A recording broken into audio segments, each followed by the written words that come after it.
Very well. We started recording. This is Thomas Cox. I am the MC for this, the fourth meeting of the International Society for the Study of Decentralized Governance.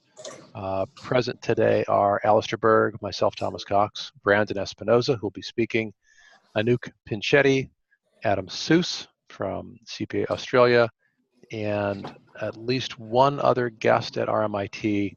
And if folks will put their email addresses into the Zoom chat, I'll be sure to invite you into the Lucid meeting, which is what you see on screen. And that is where we track our attendance so that we will know that you are here. The purpose of this organization is to provide a private forum to support decentralized governance thought leadership. This meeting includes a presentation of research by an ISSDG member or guest, and a round of critical feedback discussion among members and colleagues. Our keynote speaker this time around is Branden Espinoza, and at the end of today's meeting, we'll have a discussion of who the next speaker should be or will be. I happen to know Branden quite well. I've worked with him for well over a year on matters involving the EOS public blockchain, and he now is my colleague at StrongBlock. And his presentation today is about something called Polycentric Law. And with that, I'm going to stop sharing and give Branden a chance to share his slides and to take the floor. Branden Espinoza, all yours. Thank you, Thomas. And thank you, everybody, for having me. I really am honored to be able to present to a crowd that I consider with deep respect and to be my academic, if not actually my intellectual superiors. Thank you very much. I have some thoughts that I've been working through for quite some time now. What I'm going to share today is a culmination of a decade-long evolution from the clutches of neoconservatism through classical liberalism, into public choice theory, and then into the Austro-libertarian tradition, anarcho-capitalism, and that's kind of the path that I've gone down. So I'd like to. That experience that I had was extraordinarily painful for me, shedding so many sacred cows along the way. And every time I thought I found the answer, I just realized, it was only a month away before I realized that it wasn't. And there's more. I hope to be saying the same thing another 10 years from now, that where I am today is not where I am in the future. I very much look forward to any feedback that you all might have on what I'm about to share. So let me bring up my deck. Can everybody see the orange slide that says Polycentric Law and Rights Tokens? Okay. So yeah, it looks really good. Great. Like to start off talking about what is a monopoly. Traditionally, we talk about monopolies being the only seller of a given good or service, right? Or there's only one seller of a given good or service, and that's a monopoly. But traditionally, and where a free market is allowed to fully function, monopolies exist only when there's a grant of special privilege by the state, reserving a certain area of production to a group or an individual, right? So what we have in monopoly conditions is a situation where prices tend to increase, quality tends to decrease, supply tends to go down, and innovation tends to stall. I want us to think about for a minute that monopolies are expensive, right? They're low quality, low supply, low innovation. And that holds true when that monopoly takes place in governance, right? Monopoly governance is expensive governance. It gives us low quality governance, or tends toward lower quality governance. It tends to decrease the supply of governance for what we're paying for, and it tends to decrease the how much innovation happens in governance.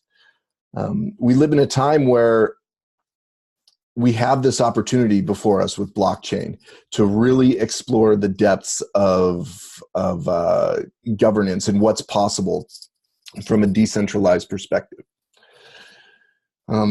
It takes us kind of to the next question, because when I'm talking about when I'm talking about monopoly and I'm starting to talk about monopolies of governance, we have to have a discussion about what is law. That was supposed to wait, but law, traditionally, as we're talking about law, it's rules that are created and enforced through social or governmental institutions to regulate behavior. It's all about regulation of behavior.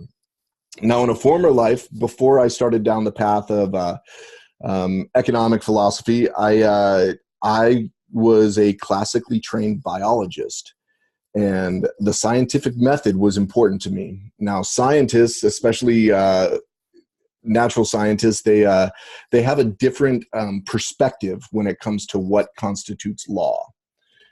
And that perspective is that law is simply statements that predict natural phenomena. Okay, it's the predictive power of a statement that makes it reflect natural law.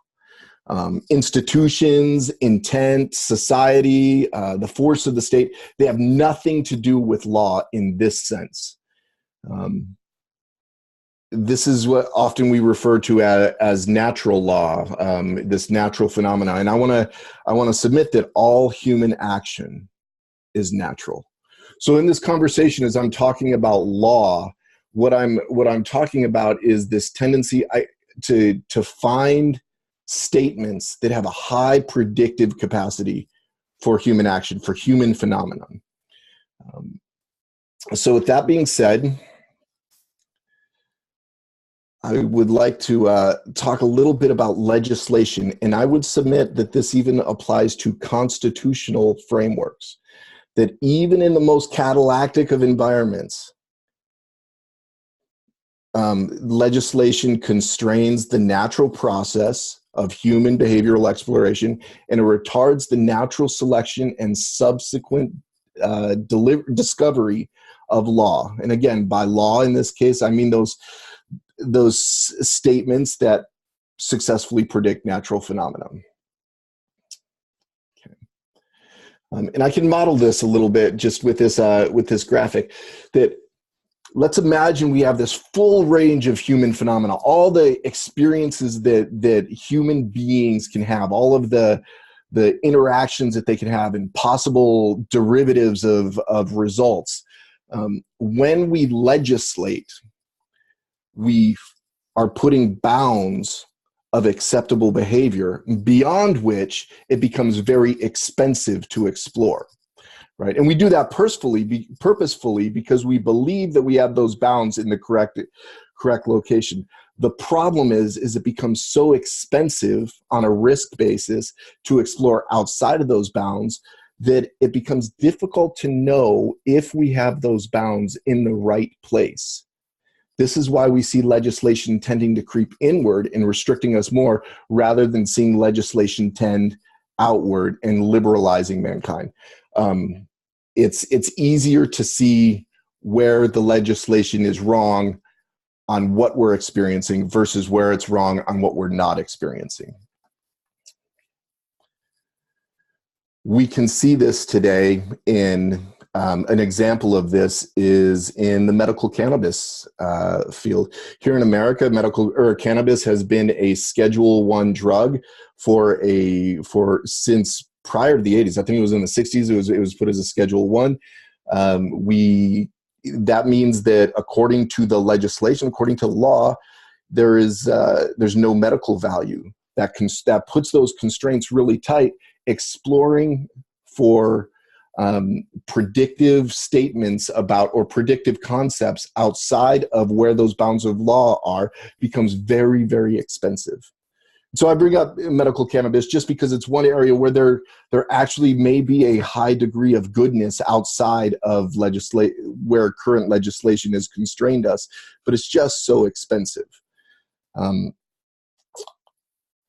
So with that said, I really do believe. Now I want to say that I have a benefit that I'm not an economist, right? So I'm not constrained by the discipline of an economist of not making normative statements. I can make normative statements about what I think should and should not be done. One of those statements is that our goal as a society should not be the efficient allocation of artificial penalties, but the reduction of protectionist frictions. The market responses of any action should be experienced by the actor as rapidly and transparently as our technology allows. And so I really do believe this, that we should be tearing down these frictions, allowing human beings to explore into the areas and find out where, and allowing human beings to experience the natural consequences of their actions. If we allow them to experience those natural consequences rapidly, we learn rapidly, and if it's transparently, more than just the actor learns from it, right? We can learn by observation. And I'm emphasizing as our technology allows, because now with blockchain, we do have this ability to have extremely transparent experiments as we try and zero in exactly on what this law governing human behavior is, so that we can predict how other humans will act under certain circumstances. That brings me to polycentric law. Okay, polycentric law is a framework in which multiple legal systems, like constitutions or user agreements in the blockchain sense, exist in parallel, and they compete in a given jurisdiction. The name polycentric law, it sounds relatively new, but the concept's really old, right? It's been around since Rome.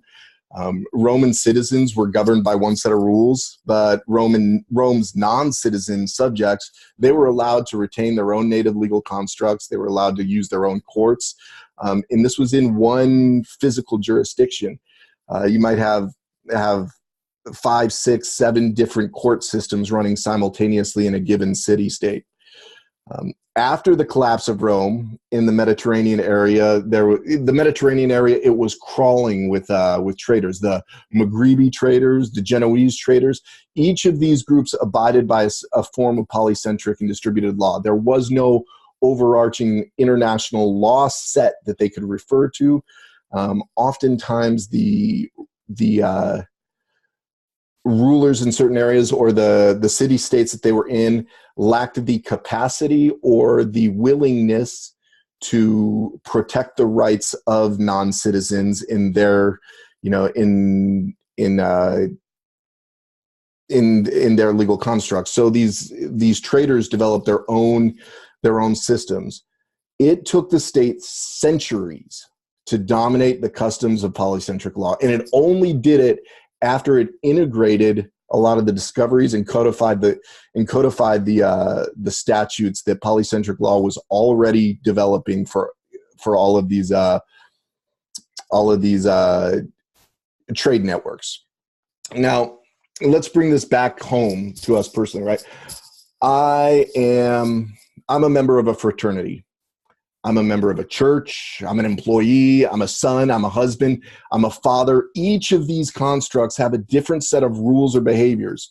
Some are explicit, others are implicit, that I'm going to use to govern my actions while interacting with other members of that group. The range of acceptable behavior expands and contracts based on the parties with whom I'm interacting and the rules they too have voluntarily chosen to accept, right? When I'm with my fraternity brothers, our rules define my behavior with them. When I'm with my fellow churchgoers, there's a different set of rules that kind of occupy the supreme space. The rule sets we follow change as we move from one human interaction to another. The fact that humans are so good at seamlessly switching from one rule set to another, well, we should be using that to inform us on how we should design our blockchain governance, right? We should design it so that we can leverage that core something in us as human beings that allows us to seamlessly understand what rule sets are in play given a certain situation. I want to share a quote by Tom Bell. Tom Bell he's a law professor at Chapman University here in the United States. He wrote an article called Polycentric Law in a New Century back in 1998 and won first place at the Mont Pelerin Society's Frederick Hayek fellowship competition for it. He said 3 areas in particular stand out as likely fields for the development of polycentric law: alternative dispute resolution, private communities, and the internet. Now, this was back in 1998. The internet was just coming into its own, right? This was right at the peak of the dot-com bubble. There was so much promise there, but the technology was so far behind, the technology was ahead for its time, but it had so far to go between then and where we are today. Today, I don't know if Tom Bell was prescient or if he didn't realize that one day the internet would provide a framework where we could have private communities on the internet. We could have alternative dispute resolution on the internet. And where we're starting to see these ideas really flesh out is in blockchain, right? The current state of the internet, a lot of blockchain advocates say that we're in 1998 right now, right? When it comes to blockchain, where the internet was in 1998, that's where we are all over again with this whole new concept. The discussions about constitutions, user agreements that are currently dominating the public blockchain space, they're going to keep on going. On EOS mainnet, there's currently 3 or 4 proposed versions of a constitution or a user agreement. Each one is vying for support. Everybody's convinced that some form of direct democracy is what needed, or liquid democracy is what's needed to solve this blockchain governance, the blockchain governance challenge. Democracy or majority rule, I submit, even supermajority rule, it hasn't proven to be all that good at protecting the little guy in history. And in a DPoS framework like the highest performing blockchains today, there's a lot of little guys, right? I don't believe that I think it isn't enough to place several governing documents in a runoff referendum. It won't solve divisions. It can't facilitate interaction or bring unity between two sides that have fundamentally different or opposing views of how a network should be used. It can only serve to alienate projects and persons who don't agree with the winning governance structure, or projects that can't utilize the winning governance structure. That's a really high price to pay, and a grave risk to place in the hands of the mob, right? So referenda, direct democracy, I don't think that's competition, not in its truest sense. A competitive environment would be one where multiple constitutions or user agreements could exist simultaneously on one chain, where they could be adopted, experimented with, rejected by users, by dApps, by validators or block producers. That to me, that's competition, right? That is legal competition, we can say. So for a polycentric legal framework to work on a single blockchain, we need a way for individual users to opt in and opt out of these legal frameworks or these rule sets. We also need a way for these same users to easily recognize each other, recognize which legal framework or rule set other users have personally ratified. That's where I've kind of been massaging this idea of what I'm calling a rights token. May not be the best name for it, but I want to walk you guys through kind of what I'm thinking about rights tokens, how it could apply to this decentralized governance. While the idea that I'm about to present actually may apply to a more granular level, I want to keep this up at the level of a constitutional framework, because I know that that's where your guys' expertise is. at, this constitutional level. So let's discuss this from a constitutional perspective. Every constitution or user agreement on a blockchain should be a smart contract accompanied by a human-readable Ricardian contract. Ricardian contracts, they're an elegant standard that were pioneered by Ian Grigg. It includes a full-text, human-readable of what the constitution or user agreement implies or is. The smart contract that accompanies the constitution or user agreement upon being signed by a given account should create and issue a single, fungible, non-transferable, non-divisible, burnable token to the user's account. Okay, so in the diagram that I have here, we have three different constitutions. Each one issues a different token to users that ratify that constitution. Okay, so let's explore this rabbit hole a little bit. Let's talk about users. After a user acquires a rights token indicating acceptance of a given constitution or a user agreement, any entity that queries that user's account on a blockchain, they can quickly verify two things. First, that the user has personally ratified the given constitution, user agreement, and second, when they personally ratified it, right? Likewise, the contract governing any given constitution should empower the user to withdraw consent and thereby burn, remove, delete, or send the token back to the contract. That thereby signaling that they no longer have, or that they've withdrawn their consent of that governing document. A person will be able to opt in, or should be able to opt in, or they should be able to opt into as many governing frameworks as they choose.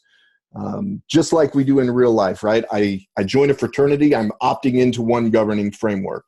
I join a church, I'm opting into another governing framework. I move to an area with an HOA, I'm opting into another governing framework. I can move out, I can quit the church, I can quit that fraternity and opt out. So what I'm trying to do is mimic that same behavior that we have in real life. How can we do that on a blockchain? So that's how a user could do it. But this doesn't just apply to users. It can also apply to dApps, right? We have all these applications, and the technology, the way it works on most of the dApp platforms now is that a dApp has accounts, right? Or a main account that the dApp is using, or a public key associated with it. So on a mainnet with rights tokens, the owners of the dApps, or the business that operates the dApp, they would select the governing documents that they are willing to submit themselves to as appropriate to their business model. As dozens of constitutions emerge, the legal frameworks and the rights recognized are going to become more diverse, more specialized. Perhaps one will adopt rules of uniform commercial code. I could see another one where that'll focus on Eurozone compliance, maybe another constitution that establishes Sharia-based governance on the blockchain. Like individuals, these dApp accounts, they could opt in to as many of these governing documents as they choose. I would predict that because you're running a business, you would want to limit yourself to one governing framework that fits your business model. So that's how dApps might adopt these rights tokens and signal which constitution they apply to. Let's talk about block producers or validators, miners. They're not exempt from the process either. They can opt in and out of any constitution, user agreement at any time. In so doing, they could signal to token holders what orders they may be willing to process, what they're willing to follow and obey. In a DPoS framework, it would be a fantastic way for voters to be able to choose which producers they want to be creating the chain or producing blocks on the chain. Like individual accounts and dApps, block producers, they can also opt into as many governing documents as they choose. So let's talk about where the magic happens now with this. The magic happens when, for the first time in human history, without strong ID, without foreknowledge of a person's allegiances, clan membership, tribe, geographic jurisdiction, we can discern which rule sets govern interactions between people. People freely interacting can immediately tell what rules are in play in a given situation. Am I sending a large sum of EOS to pay for an item? If I am, you bet that I want to be using a contract that that has a legal framework that includes arbitration, right? And I'm gonna want to do that on a chain where, at least if it's an EOS-IO based chain, I want one where at least 15 of the BPs have also recognized that same governance document. I take a quick glance to confirm which rights token the other party possesses. I take a note of the tokens that we both hold. I consider which of those the current block producers have adopted, and I choose to continue with the transaction or not. Perhaps I'm just signing a transaction to send a message to somebody. In that circumstance, I'm okay with the wilds of anarchy, right? I'm okay that there's a little bit of risk here if I'm sending it to somebody like in the example user C who hasn't adopted any governing framework. It's okay. But I'm allowed to manage my risk and explore those areas myself. Okay. So I want to get back to where I started with all of this, and that's, what is law? And again, it's those statements that predict human phenomena. Okay. Or rather, it's statements that predict natural phenomena, but I would submit that law are those statements that predict human phenomena. It allows us to be able to look at each law, good law, true law, from a scientific perspective. When I have it in my mind what good law is, I can predict what you are going to do. Now, human beings are unique in the animal kingdom in their ability to predict what they themselves are going to do in certain circumstances. So that's where these rights tokens start playing, is that I can predict how I would react in certain circumstances and signal that to another person, right? This gets us so much closer to understanding what law actually is when it comes to human action. I can look at what they're signaling their willingness to do, and it gets me a lot closer to what truth is than legislation might. Okay. So I want to wrap up just with my thoughts on how a chain could move forward with this concept. Ignoring for a moment the technical demands of designing that token, it's only a matter of time before a token standard would emerge that could support it on most of the given chains. The greatest strength of this approach, given the current climate on most blockchains, is that no referendum, no vote, no binding changes need to occur. There's no politics involved with this. Once the technological standard is built, anyone can simply launch their own contract and signal for users. dApps, block producers, they can all voluntarily submit themselves to this given rule set. There's no more divisive us versus them direct democracy. There's no constraints of legislation that have to be artificially enforced. This is the market in action. It facilitates human interaction. It lets us explore the areas of human existence that we couldn't explore given certain circumstances of legislation or constitutional constraints. Public blockchains, with their infinite use case and promise, they need polycentric law. And I think rights tokens can get us there, or something akin to it. So with that being said, I welcome any feedback that you guys have. I'd love to hear what you think. Thank you. Thank you, Branden, very much. Going to transition now to our open discussion, and I will share my screen to help guide that.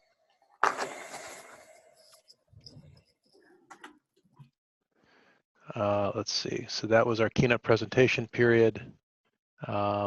Scheduled for 20 minutes, went 28. So we'll be a little bit short here on the Q&A in the next section. I do hope to end at the top of the hour. And I believe I've muted everybody, so please unmute yourself when you're ready to talk, but not until. So the round robin format is pretty simple. Each of you please come up with 1 or 2 points you'd like to make. Don't make every point you want to make your most important points. And if there's time, we can come back and pick up a second or third round. And the order in which I'll call on you, it will be Anouk, then Adam, and then Alistair, and Marta, and then myself. So with that, Anouk, you have 2 minutes to offer praise and criticism and other forms of feedback to Branden. Thanks, Branden. Great introduction. And thanks, Thomas, for the warning. Make your most important point, because I think this could lead into a discussion for several hours. So I'll keep it brief. First of all, are you familiar with Holochain? They basically have this built in from the ground up in the way that you engage in specific chains for every Holo app. Now, really, there it's viewed from the frame of every app is simply an agreement of how you interact for that app. They don't really look at it as a constitution, and you know, that bears a little bit of exploration as to what is a constitution and what is simply application code. The second point I would like to make is great to have your email address for this, actually. I've read, but I haven't studied, some very interesting concepts around competition at the enforcement level. So you've got an open competitive market for different rule sets, and then you've got people that are offering to enforce those rule sets that are also competing with each other and selecting which rule sets they're enforcing, and how that all works with economic incentives to, you know, not enforce unpopular rule sets on a majority, for instance. So there's some very interesting stuff in that field that I haven't studied in enough depth. I think that's it, and I'll cut it off there as a basis for some further exploration. Anouk, thank you very much. Also, you'll notice I'm going to try to take notes in Lucid, and if you'd like to make your own as well or correct mine, you're welcome to. That gets locked up at the end of this this section of the meeting. Adam, then Alistair, then Marta, then myself. Adam, you're up.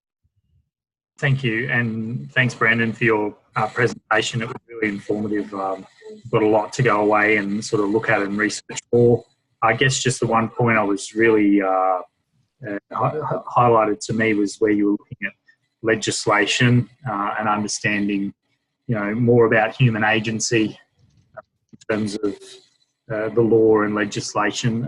So that's something I'm gonna try to do a bit more research on. But yeah, thanks very much for your presentation. It's given me a lot to think about. Right. Thank you, Adam. Next up is Alistair, and then Marta. Alistair. All right, thanks, Branden. That was yeah, very interesting. Thanks very much for the presentation. Apologies that we look like we're so far away, but we can't figure out how to zoom in on the screen here.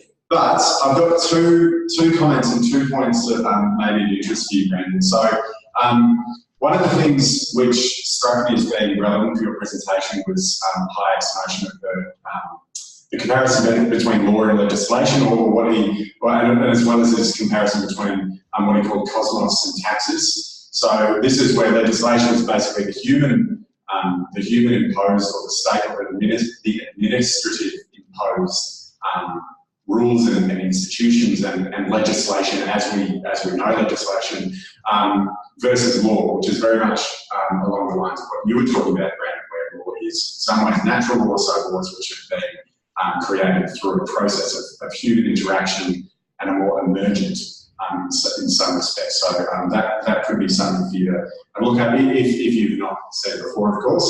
But the other comment that I had to make was, what's the role of, or what's the implications for natural monopolies when we're talking about polycentric law, or whether we're talking about polycentric dispute resolution or polycentric anything really. So natural monopolies in some circumstances can come about from network effects. So you know, the value of the thing or the value of the network grows and grows and grows depending on how many people are using it. And I just wonder, I don't know what the answer or what the insight that I have here is, but I guess my question for everyone is, and I don't know what work's been done in this space yet, but what is the role for natural monopolies in, you know, whether it's constitutions or whether it's dispute resolution? That's probably my two comments. I had an excellent presentation. I enjoyed it a lot. Just a couple of comments as well. The first one is on polycentric law.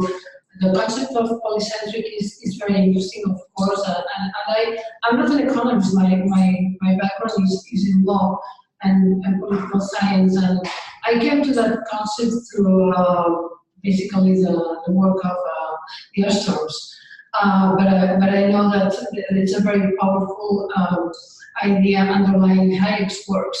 My comment is that for decades as well, in the legal domain, we've been talking about a very similar concept, which is legal pluralism. And that's the concept that legal anthropologists and legal sociologists have been using for quite a long time. And from what you've explained in the presentation, I understand it's quite a similar concept because it also applies to different sets of rules and behaviors applying to different, as you mentioned, memberships, fraternities, so that you can jump from one rule set to another depending on the context you're acting. However, my comment is that probably in this legal pluralism space, in this polycentric law, some centers are more important or bigger than others. For example, you may jump from one fraternity to another, but still you remain a U.S. citizen or an Australian citizen, and the laws of that polity apply to you regardless of whether you are a member of a fraternity or another. It applies to a different level. And then I have two questions more, if you could clarify following your presentation. Which, by the way, I found very super interesting, the concepts you've introduced about right tokens and constitutions in that space. But my first question is, the constitutions you've mentioned, or you used also the synonym of user agreements, would this constitution 1, 2, 3 be part of the same blockchain or ledger? Or you were referring to different constitutions that, as smart contracts, sit in different blockchains. And the second clarification I would like to ask you is about the notion of constitution as user agreement. I had some doubts with regard to who writes the smart contracts in that space.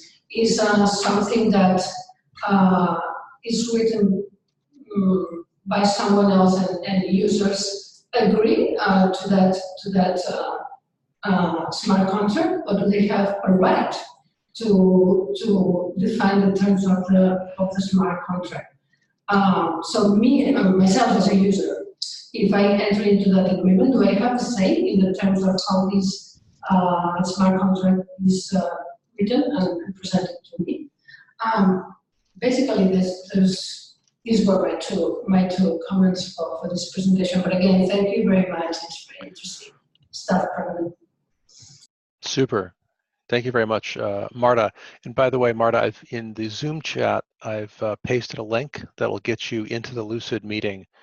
And if you would like to alter or edit or extend, or if anybody here would like to get in and alter the notes that are present. I'm confident I didn't begin to catch the real essence of what you were saying, although I tried. So if anyone would like to get in and edit things, you're very much welcome that. And I have a couple of quick notes for Branden. The first was, and maybe I'm just behind in my thinking, I'm most familiar with, as I was listening to you, the idea that a government is the entity that successfully defends a claim of a monopoly on the legitimate use of force within a geography. So it's Max Weber. And so the Romans clearly exerted that monopoly, and they happened to choose to offer polycentric law within their realm, but that did not take away their monopoly. By contrast, across the sprawling chaos of post-Roman, post-decline Mediterranean space, where there in many cases was no functioning law, there were still these agreements between traders on what rules they would follow and how. I'm wondering if polycentric law is exclusively or principally around commercial interactions. Is there any play into non-civil law into criminal law, for instance? I'm just trying to push the outer edges and boundaries. Yeah. And in one point, you mentioned that rather than allocating artificial penalties, it's the goal should be to reduce the friction, protectionist frictions. And when I was reading, I think it was the book Game Theory and the Law, one of the points the author made, as best I can recall, is that the entire point of law is to take the existing payoffs and rearrange them in order to rearrange behavior. And that allocating artificial penalties, that's what law does. Right. And in fact, that's sometimes what private agreements do. So I don't know that the allocation of penalties are artificial or not. I think all penalties are artificial in a sense, if they're imposed. Is necessarily something you need to say is bad or put into contrast with, not A but B. What if it's both A and B, where A is allocation of penalties and B is reducing friction? That might be a false dichotomy. Okay. Yeah, lovely presentation. Thank you. And I can clearly see like how one might implement a potential proof of concept in a blockchain right away. And I'm grateful to Anouk for mentioning holochain, which I had not heard of, which is super cool. And I'm looking forward to to Anouk sharing that competition of enforcement link that he promised. That'll be pretty cool. And that's it for my comments. Does anybody want a second pass, an additional point that wants to be made? Otherwise, we'll move on to our next section of our meeting. Adam's looking like a no. I think I turned off Anouk's camera for him, so I'll turn Anouk's camera back on.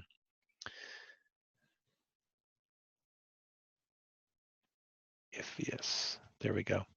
And then, right, so thank you.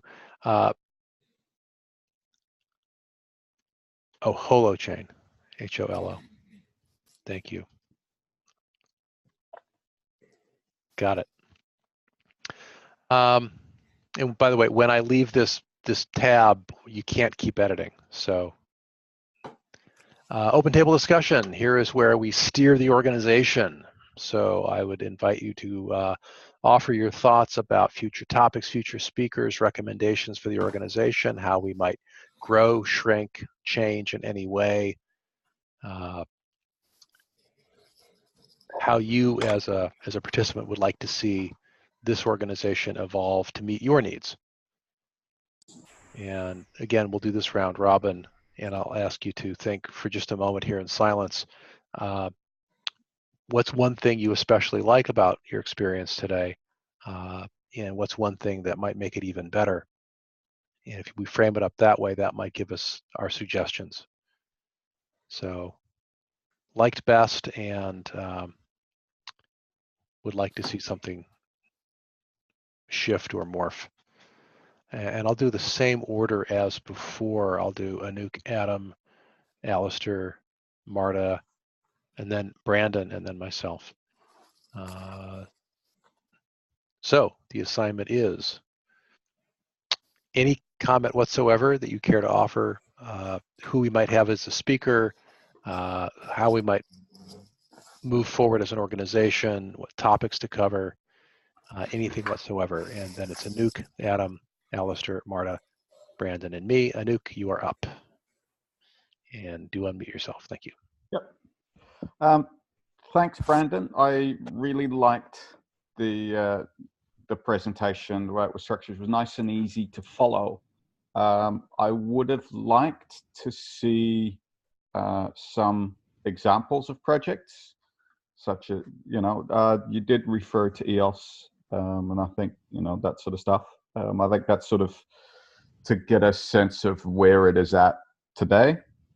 In terms of future speakers, I've had a couple of really interesting conversations this week. First with someone from the Center for Innovative Governance Research, and they're looking at setting up charter cities to basically make a city itself have separate governance structures and organize it around refugees and make them productive centers. And they're looking to use blockchain both to fund and organize a lot of the governance side of things. What's the name again? The Center for Innovative Governance Research. Pretty sure. Yes, innovativegovernance.org. Let me post this out here. I've put it in the chat there. They're working on a white paper at the moment for setting up a charter city in, I think it's just off the coast of Venezuela. I can't remember the name of the island. My apologies.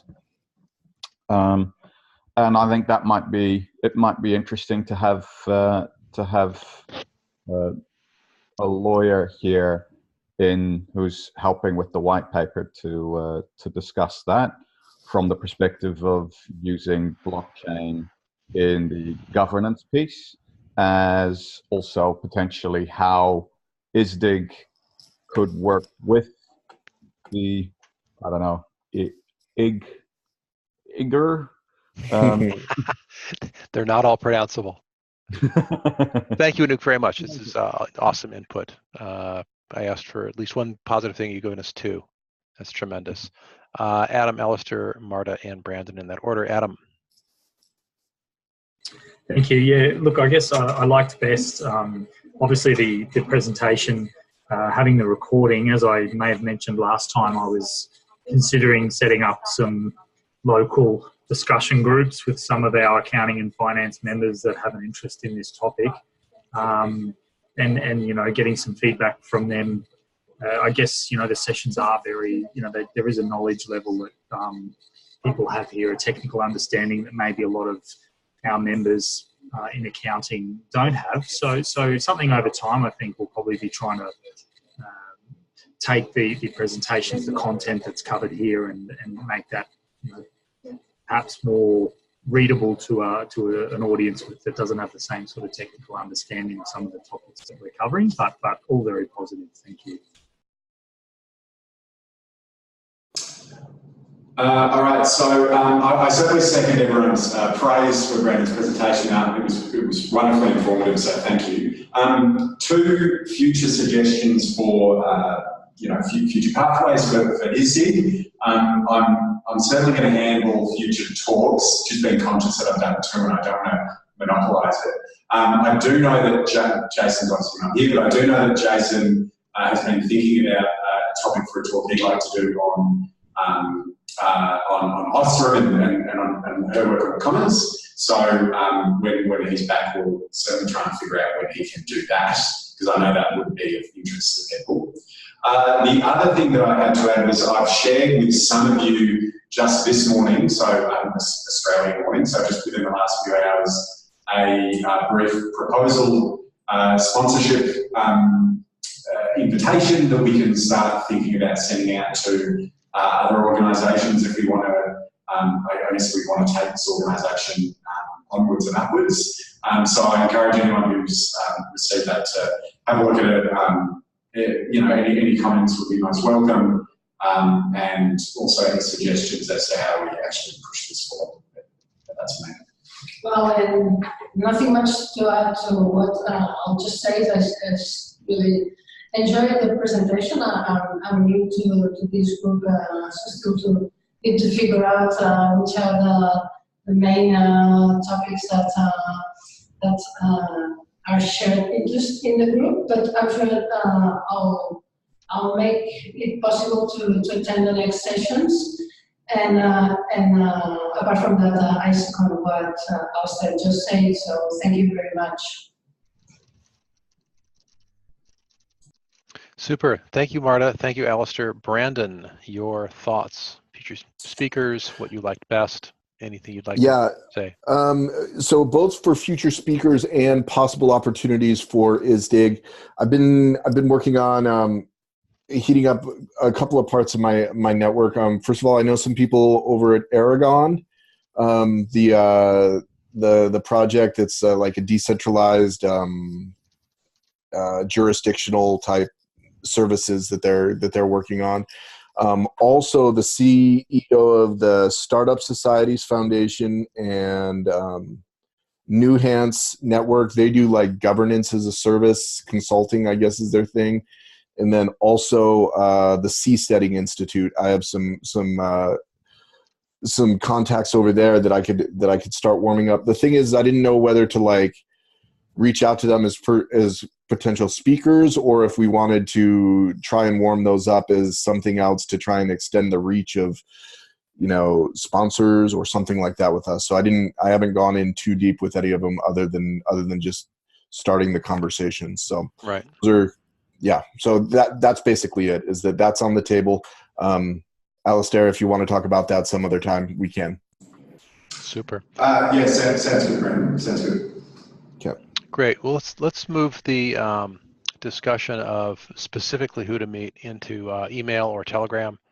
Okay. Thank you very much, Alistair, for writing an introduction/invitation for us. I have a motion I would like to make that we have speakers speak only after they have attended once as listeners.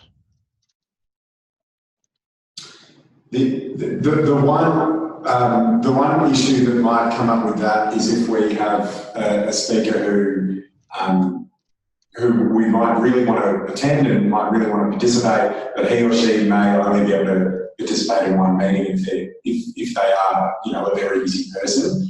So that's the one, I guess, concern that immediately pops out to me. But I can certainly understand the sentiment behind that idea, but that just might be one issue. Right.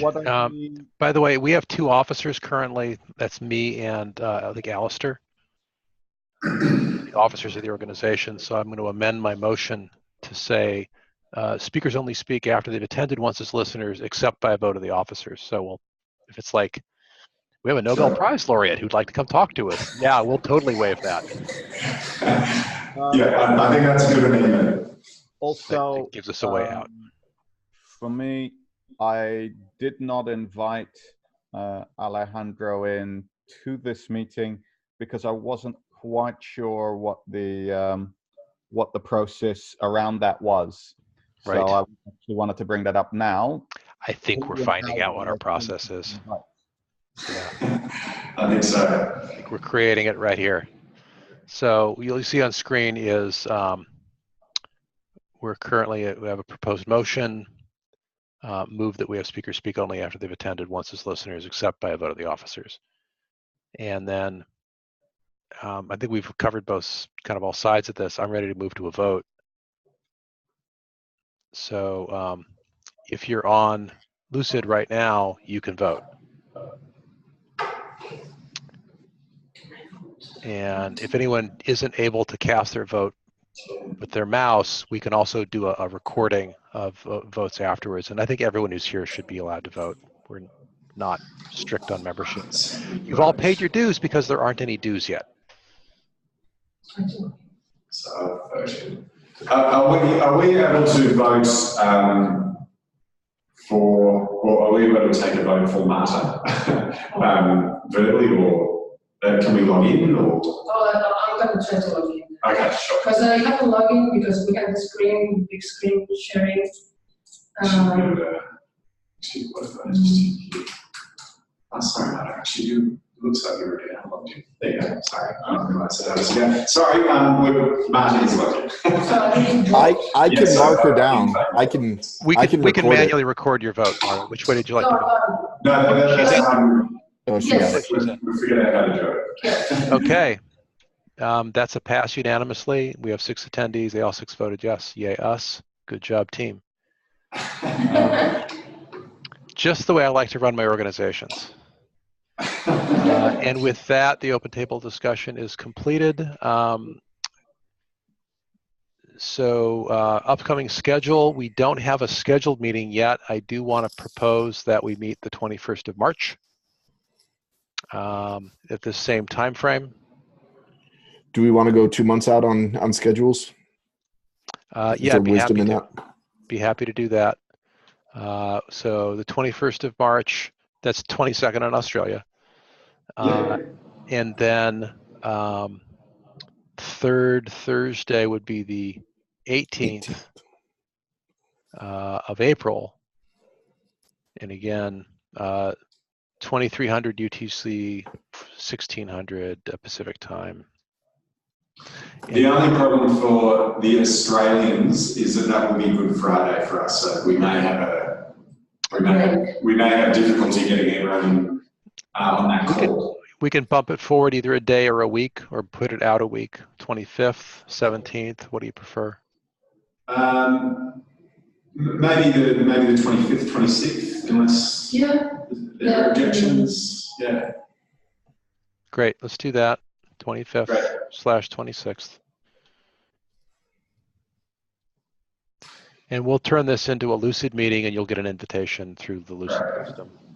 Thomas, the only other thing that we the only other thing that we haven't talked about, Thomas, is your office that you're sitting in. My which?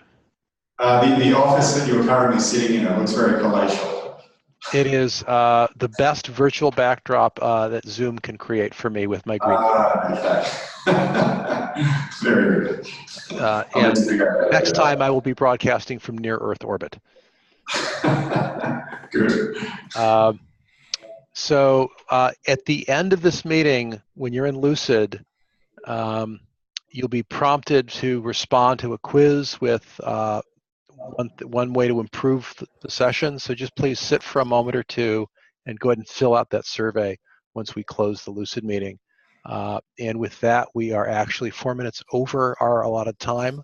I'll take responsibility for making this run long. I thank everyone for attending very much. And with that, we are adjourned. Thank you so much, everybody. Thank you. Thanks, guys. Bye. I'll see you next time. Okay, sounds good.